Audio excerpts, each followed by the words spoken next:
May ngiting tagumpay na umalis ang ina ni Althea, dala ang mga piraso ng hibla ng buhok nang inakala niyang si Toto. Agad siyang sumakay sa tricycle at umuwi sa kanilang bahay. Wala pa rin talaga akong maaasahan sa'yo, Althea. Ako't ako pa rin ang gagawa ng paraan. Sige na, ihatid mo na ako sa bahay. Utos ng ginang sa driver. Nakarami na ng gulay na ginayat sila Gemma, pero ni Anino ni Toto ay hindi nila nakita. Hindi naman nakaligtas sa mga mata ni Bong ang kanina pang pagtanaw-tanaw sa labas ni Gemma. Uy, sinong inaabangan mo dyan?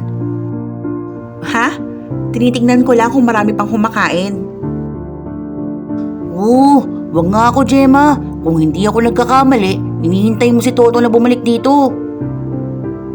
Napataas ang kilay at nagpantig ang mga tenga ni Gemma sa narinig. Itinulak nito ng bahagya si Bong saka lumabas ng kusina. Tigilan mo nga yung kahibangan mo, Bong. Malang-mala ka sa pinsan mong si Toto. Che, tumabi ka nga dyan. Ang sungit naman itong si Gemma. May dalaw ba yung babaeng yun? Daig pa sa menopause ang kasangitan. Ano na naman ba ang nangyari, Bong, at nakasimangot niyang si Gemma? Tanong ni Aling Lydia nang makita ang paalis na pamangkin. Sinabi ko lang po na si Toto yung inaantay niya sa labas. Kanina pa kaya siya hindi mapakali kakasilip. Nag-aalala lang ako baka magkakuliti si Gemma. Napangiti naman si Aling Lydia sa naging sagot ni Bong. Bit-bit ang nalagyan na puno ng iba't ibang karne ay naupo ang matanda. Napansin mo rin pala. Akala ko nakamove on na yung si Gemma noon. Hindi pa rin pala. Teka, ano pong ibig niyong sabihin, Aling Lydia? Totoo bang crush ni Gemma si Toto? Tumango sa kalapabuntong hiningan na lang si Aling Lydia habang nagkakwento. Sinasabi ko na nga ba, yung malajulinang banderita sa buhok ni Gemma nung high school ay para kay Toto. Kaya pala kakaiba yung mga tingin niya kay Insan. Bulalas ni Bong. Ang kaso mo nga, sa iba lagi nakatingin si Toto. Kaya sobrang nasaktan si Gemma nung malaman niyang may nobya na yung kaisa-isang taong hinahangaan niya. Ngayon naintindihan ko na kung bakit nanlamig si Gemma sa amin. Kaya pala biglang lumuwas ng Maynila. Pumasok naman sa kwarto niya si Gemma saka naupo. Nakayukom ang kanyang mga kamay at panayang sulyap sa maliit na orasang nakasabi sa dingding ng kwarto. Sa kabilang banda, nalibang naman ang husto si Toto sa pagkikwento tungkol sa kanyang mga adventures bilang isang aswang hunter. Grabe, kaya pala marami ang humahanga sa katapangan mo, Toto. Hindi ka lang pala gwapo, busilak din ang iyong puso. Naku, sobra naman yung papuri mo, Althea. Pero hindi kita ko kontrahin dahil totoo naman yung gwapo ako, di ba? Ay, pagpasensya mo ng kayabangan anak ko, Althea. Nang magpasabog ng kababaang loob ang nasa itaas. Mahimbing atang natutulog itong si Toto, kaya walang nasalo. Tayo naman, parehas lang tayong tulog ng mga oras na yon. Kanino pa ba ako magmamana kung hindi sa'yo? Aba, talaga naman. Umiira na naman yung pagkapiloso pa mo. Singhal ni Mang Pido sabay abot ng tsinelas, samantalang nagtago naman si Toto sa likod ng natatawang si Althea. Nakakatawa naman kayong mag-ama, para pala kayong aso't pusa. Sa kabilang banda, habang naguhugas ng mga plato, ay nakaramdam ng pagkahilo si Bong. Umiikot ang buong paligid at para bang lumalaki ang kanyang ulo. Sumunod na namanhid ang kanyang mga kamay, dahilan upang mabitawan niya ang platong hawak. Bong, anong nangyari sa'yo, iho? Gemma, halika nga rito! Tulong! Agad namang lumabas si Gemma sa kwarto at nagtungo sa kusina. Nadatnan niyang walang malay si Bong. Namamaga ang mga paa at kamay nito. Ano pong nangyari, tiya? Hindi ko rin alam. Narinig ko na lang ang kalabog. Tawagan mo nga si Toto at papuntahin mo dito. Napalunok naman si Gemma pero agad na kinuha ang telepono sa tiyahin. Ayaw man niyang makausap ang binata ay kailangan niya itong gawin para kay Bong. Pauwi na si Althea nang tumunog ang telepono ni Toto. Sandali lang, Althea. Hatid na kita. Kahit hanggang sa bayan lang. Sagutin ko lang si Aling Lydia. Hello? Aling Lydia? Gemma? Ano ka mo? Sige, papunta na ako dyan. Bakit, Toto? May nangyari daw ba? Si Bong daw. Biglang nahimatay. Pasensya ka na, Althea. Hindi na kita mahatid. Pero iba ang kutob ni Althea. Kaya naman nagpresenta itong samahan na lang si Toto papunta kila Aling Lydia. Sa kabilang banda, kung ano-ano ang ginagawa ng ina ni Althea sa manikang may buhok ng inakala niyang si Toto. Matapos ang orasyon ay inilublob niya sa itim na likido ang mga kamay ng manika. Lingid sa kaalaman ng ginang ay may isang uwak sa labas na nakamasid sa kanya. Humanda ka ngayon, Pido. Mata sa mata, ipin sa ipin. Tignan ko lang kung hindi ka matuluyan habang nakikita naghihirap ang iyong anak.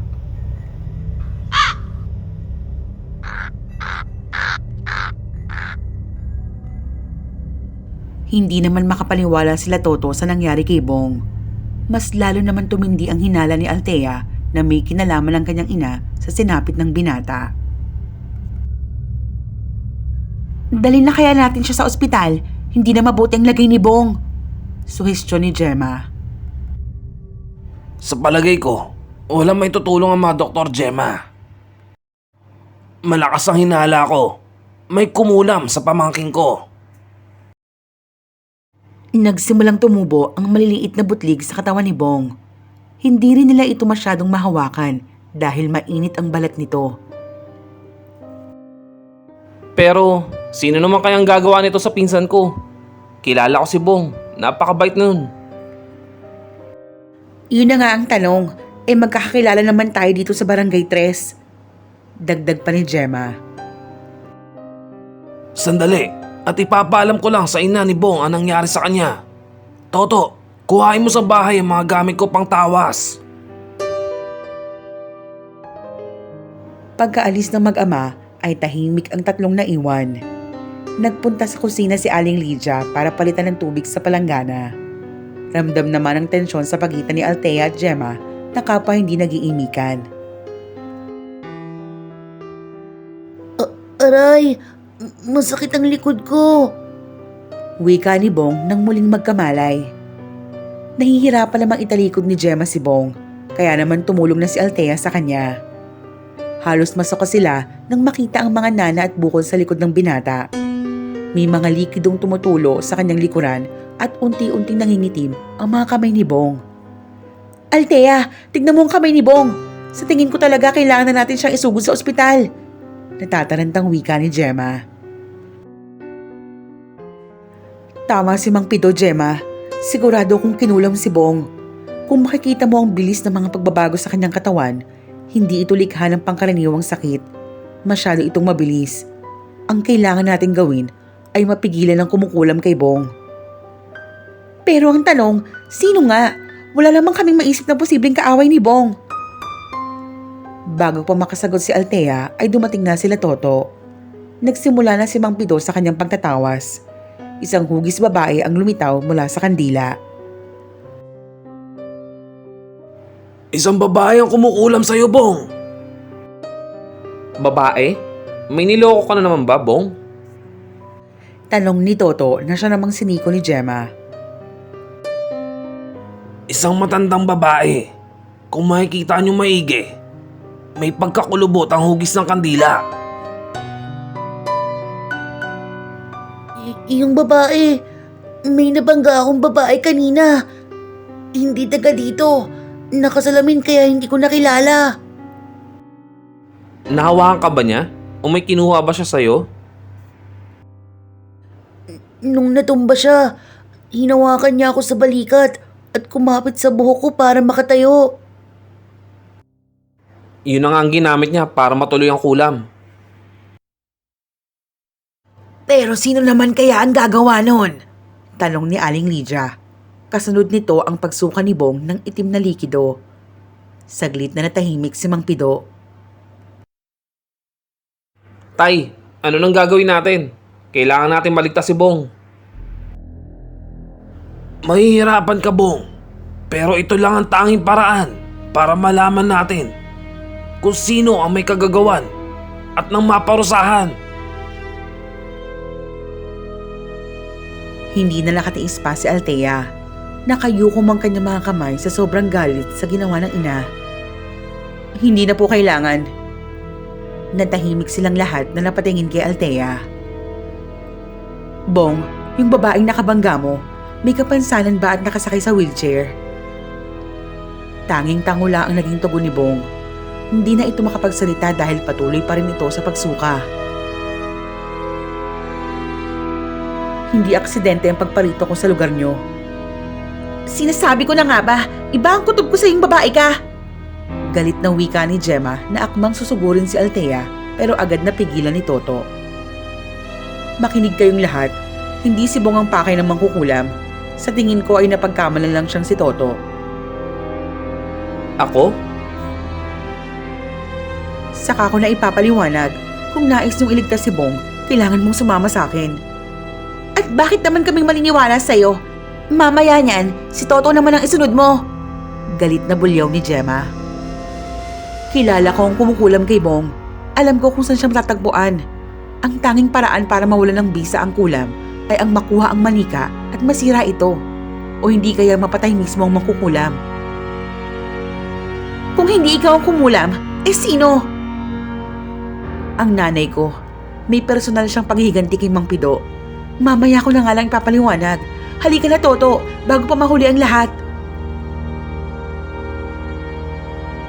Agad namang umalis sila Toto at Althea pagkatapos bilinan ng Mang Pido ng kanyang mga gagawin. Sa loob ng kotse ay hindi makatingin ng diretso si Althea sa binata. Alam niyang magbabago na ang tingin nito sa kanya at hindi na siya pagkakatiwalaan.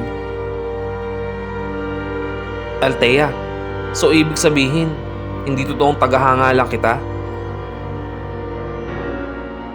Isang pag-iling ang pinakawala ng dalaga. Patawarin mo ko, Toto. Ang iyong ama ang dahilan kung bakit kinuyog ng tao at pinatay ang aking ama. Kung hindi dahil sa pangingialam ni Mang Pido, hindi malalaman ng mga taong tungkol sa mga magulang ko. Kaya inutusan ka ng nanay mo na magmanman, tama ba? Pati rin ba ang pagpunta mo sa bahay ay palabas lang ang lahat? Aaminin ko nung una, oo. Pero nagbago yun nung makilala kita. Kayo nila Mang Pido, Bong at Aling Lydia. Doon ko napatunayan na mabubuti kayong tao. Kaya hindi ko maibigay ang hinihinging hibla ng buhok ni Mang Pido. At kaya siguro si inay na ang kumilos at napagkamalan niyang ikaw si Bong. Hindi masamang tao ang aking ama, Althea. Ang tanging misyon namin ay ang makatulong sa kapwa. Marahil ay may maling nagawa ang iyong ama at sumaklolo lang ang aking ama sa biktima ng iyong pamilya. Hindi naman nakaimik si Althea. Inaamin niyang hindi rin niya gusto ang ginagawa ng mga magulang. Noon pa man ay tutol na siya sa paghihiganti ng mga ito at pangungulam kapalit ng pera. Alam ko naman, Toto, na kahit kailan na hindi magiging mabuti ang pangungulam. Sa maniwala ka man o sa hindi, wala akong balak tularan sila, Itay. Nadala lang ako sa labis na emosyon dahil namatay ang aking tatay nang walang kalaban-laban.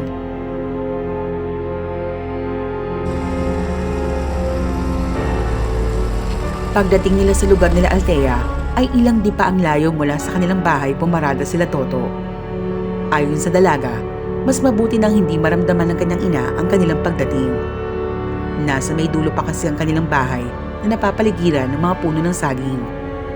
Maingat na binuksan ni Althea ang gate saka sila pumasok. Nasa aktong gumagawa ng panibagong ritual ang kanyang ina nang makita nila Althea. Sinasabi ko na nga ba at kayo ang may kagagawan? At sino pa nga ba? Wala naman ako maaasahan sa nag-iisa kong anak. Itigil niyo lang, kasamaan niyo, Nay. Natigilan ang ginang at dahang-dahang hinarap si Althea. Anong sinasabi mo? Iyan ba ang natututunan mo sa pagsama-sama mo kay Lapido? Nilason na rin ba nila ang utak mo? Bigla namang lumabas si Toto mula sa likod ni Althea. Kayo ang lumalason sa utak ng anak nyo. Hindi ba kayo nahihiya na kasamaan ng mamanahin ng anak nyo? Napupuyos naman sa galit ang ginang nang makita ang hindi inaasahang bisita. At sino naman ang may sabing magpapasok ko ng ibang tao sa pamamahay ko? Sino ka ba? Ako lang naman si Toto, 24, ang guwapong aswang hunter sa Negros. Ang siyang tatapos sa kasamaan nyo. Bakas sa mukha ng ginang ang labis na pagkagulat. Napatingin ito sa manika, kay Althea at pabalik ulit kay Toto. Tama ang narinig yun, Nay. Nagkamali kayo ng kinulam dahil ang lalaking iyon ay hindi ang anak ni Pido. Kung ako sa inyo, ibigin nyo na sa akin ang manika at sumuko na kayo. Kailangan maibalik sa normal ang buhay ng pinsan ko. Hindi maaari. Hindi ako susuko. Sinusumpa ko. Uubusin ko ang lahi nyo. Sisimulan ko sa pagkitil sa buhay ng pinsan mo. Singhal ng ginang sabay kuha sa punyal. Toto, ngayon na! Sigurado ka na ba, Althea? Oo, Toto. Gawin mo ang nararapat para magbago na si Inay. Bago pa maitulok ng ginang ang punyal sa manika, inihagis ni Toto ang kanyang karambit sa direksyon ng kamay ng ginang. Dahilan upang tumalsik ang manika. Althea, kunin mo ang manika. Bilis! Mga lapastangan! Sinubukang agawin ng ginang ang manika, pero agad siyang hinawakan ni Toto sa magkabila niyang braso. Bitiwan mo ko! Pagsisisihan niyo to, Althea! Tinraidor mo kami ng iyong ama! Patawad, Inay. Matagal ko na sanang ginawa to. Kinuha ni Althea ang libro at hinanap ang orasyong pangontra sa kulam. Bago inilubog sa langis ang manika, saka ito tuluyang sinunog. Paglingon ni Althea, ay wala lang malay ang kanyang ina. Hawak ni Toto ang isang piraso ng kanyang medyas, saka nito inupo ang walang malay na ginang sa may sofa. Pasensya na. Nagkakawag pa kasi nanay mo. Wala na akong maisip na paraan. Ikaw talaga, Toto, puro kakalokohan. Hindi naman nakaligtas sa mga mata ni Toto ang uwak sa may bintana. May alaga ba kayong ibon? Ibig kong sabihin, uwak? Uwak? Wala. Bakit? Bago pa makalabas si Toto, ay mabilis nang nakalipad ang uwak.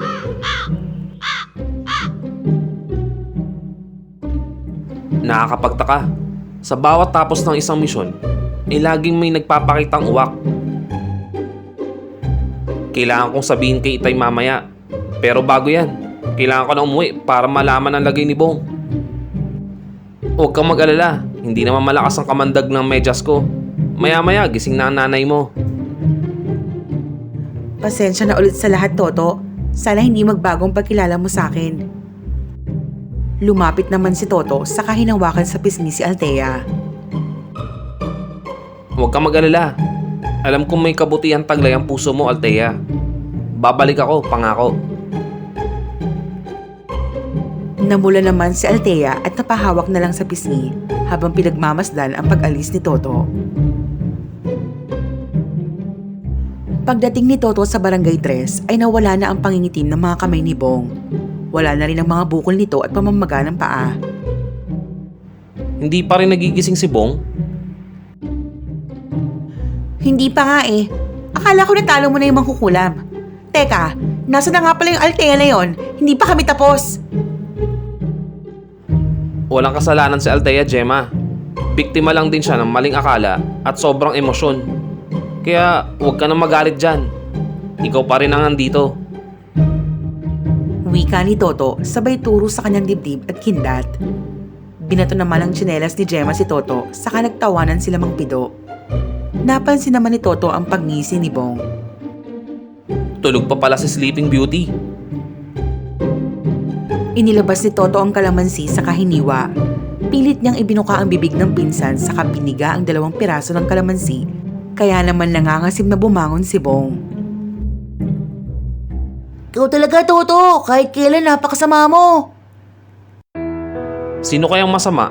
Eh ikaw nga dyan, ang ayaw pang gumising. Samantala nag-aalala na kaming lahat sa'yo. Ito naman, minsan nga lang. Hindi mo pa ako pagbigyan. Kung di mo lang Bago pa maituloy ni Bong ang sasabihin, ay mabilis na tinakpan ni Gemma ang bibig nito. Punasan mo nga yung bibig mo, Bong. May buto pa lang kalamansi. Ikinuwento naman ni Toto ang mga nalaman mula kay Althea. Napagpasyahan ni Mang Pido na sunduin ang mag-ina bukas para makausap na rin ito at anyayahan sa sorpresa kay Toto.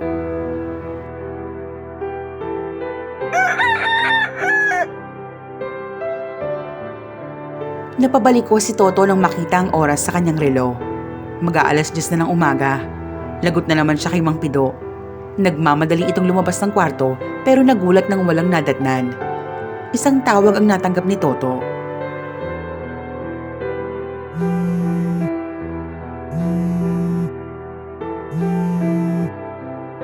Hello, Toto. Akala mo ba tapos na ang laban? Masyado ka namang madaling maloko. Kung gusto mong makitang buhay pa ang tatay mo, magpunta ka sa address ng resort na ibibigay ko. Teka, ano daw? Resort? Parang hindi naman ata bagay na sa resort ang bakbakan. Dali-dali namang nagpalit ng damit si Toto. Inihanda ang karambit at mga kalamansi. Pinuntahan niya si Bong pero wala daw ito sa bahay. Sarado naman ang karinderya ni Aling Lydia at hindi niya makontak si Gemma. Ano ba yan? Kung kailan kailangan ko kayo, saka kayo wala. Hindi bale. Kaya mo yan, Toto. Kabado pa si Toto nang marating ang address ng resort.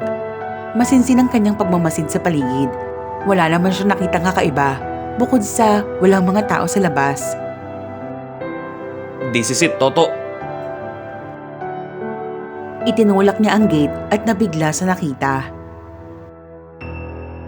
Happy birthday, Toto!